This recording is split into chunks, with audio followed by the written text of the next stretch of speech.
buscando aprofundar o nosso estudo sobre os temas patrimônio cultural, arquitetura, urbanização de Goiás e Goiânia e a necessidade do distanciamento, tanto de alunos quanto professores, em trabalhar também com o ensino remoto, propomos uma linha do tempo, que é uma ferramenta bastante eficaz, pois esse recurso ajuda a formar noções de anterioridade, posterioridade e contemporaneidade, além de ser uma forma bastante simplificada de entender como variados eventos, pessoas e ações desempenharam um papel tão importante durante um período de tempo. Nosso objetivo era que todos pudessem compreender a sucessão dos fatos históricos e as relações entre eles, e que os alunos pudessem, ao final, caracterizar épocas, formar conceitos de tempo físico, histórico e social, ou seja, fazer uma leitura da realidade em suas dimensões espacial e temporal.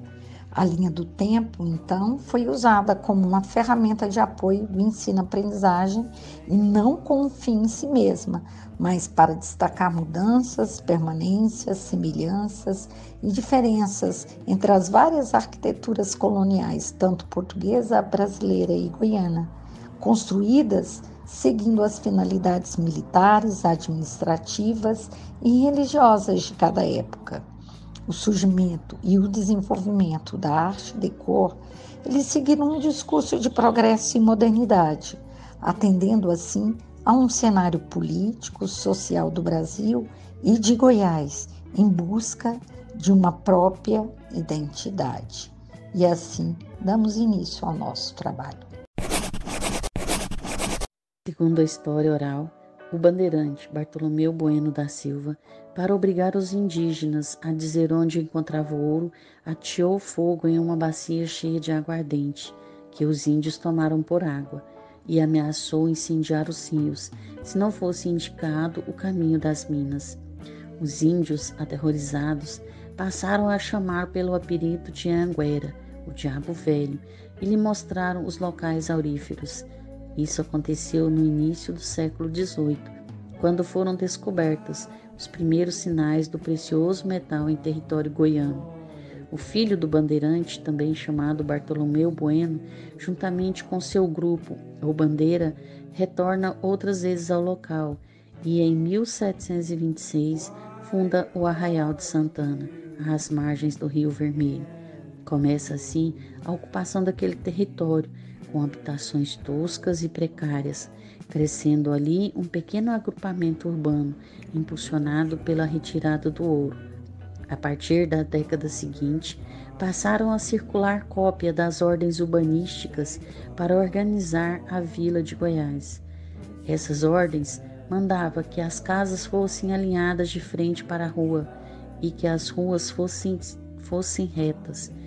Em 1782, Goiás foi elevada à categoria de vila, recebendo o nome de Vila Boa de Goiás, já tendo então sido construídos os principais prédios públicos, como a Casa de Câmara e Cadeia, o Chafariz de Calda, o Palácio do Governo, a Casa de Fundição, assim também as suas primeiras igrejas.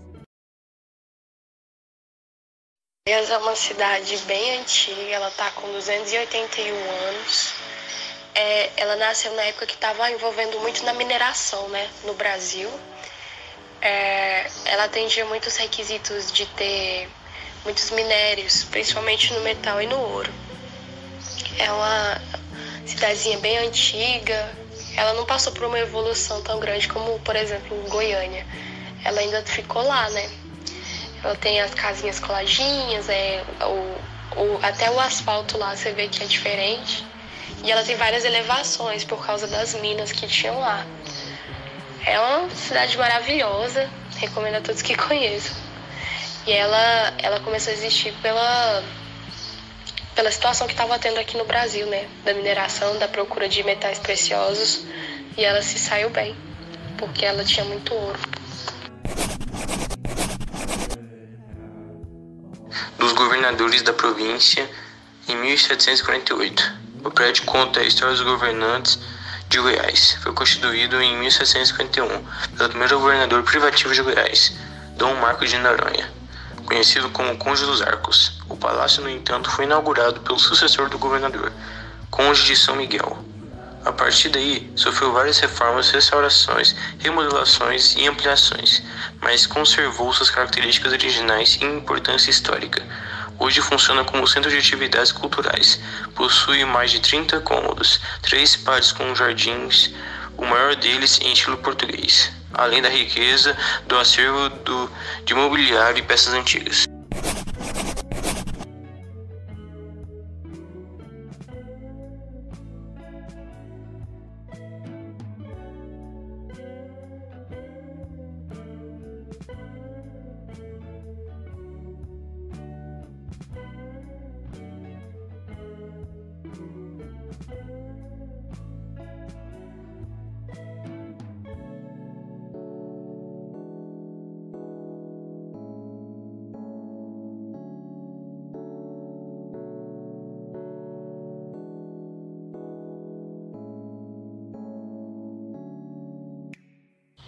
Quem foi Otto Marx? Otto Marx, autodidata, pintor primitivista e escritor, nasceu na cidade de Goiás no dia 8 de outubro de 1915 e faleceu em Goiânia no dia 22 de abril de 1988. Centro Cultural Otto Marx. O espaço. O Centro Cultural Otto Marx abriga as galerias de arte Frei Confalone e Sebastião dos Reis e está localizado no edifício Parthenon Center, na Rua 4, número 215, no centro. O espaço homenageia nominalmente o artista plástico goiano Otto Marx. Em 1933, no governo de Pedro Ludovico, o responsável pela construção e transferência da capital, que até então era Vila Boa de Goiás, na visão do interventor goiano, a mudança da capital era uma das alternativas que permitiria a ligação do centro-oeste ao sul do país. No dia 23 de março de 1937, o decreto de número 1816 oficializava definitivamente a transferência da capital da cidade de Goiás para Goiânia. E ali, a capital deixava de ser Santa Cruz e virava Goiânia, de Goiás. A arte deco em Goiânia é uma das principais características do estilo arquitetônico que deu vida para a cidade. São 22 edifícios e monumentos espalhados pela capital, que já foram tombados como patrimônio pelo Instituto Patrimônio Histórico e Artístico Nacional, IPHAN, transformando Goiânia em uma referência. A arte deco é composta por linhas retas, nuances ecléticas de cubismo e futurismo e altas doses de elegância e sofisticação. Caminhou de mãos dadas com jazz e toda a moda minimalista, quase masculina, de meados dos anos 20 até o início dos anos 30.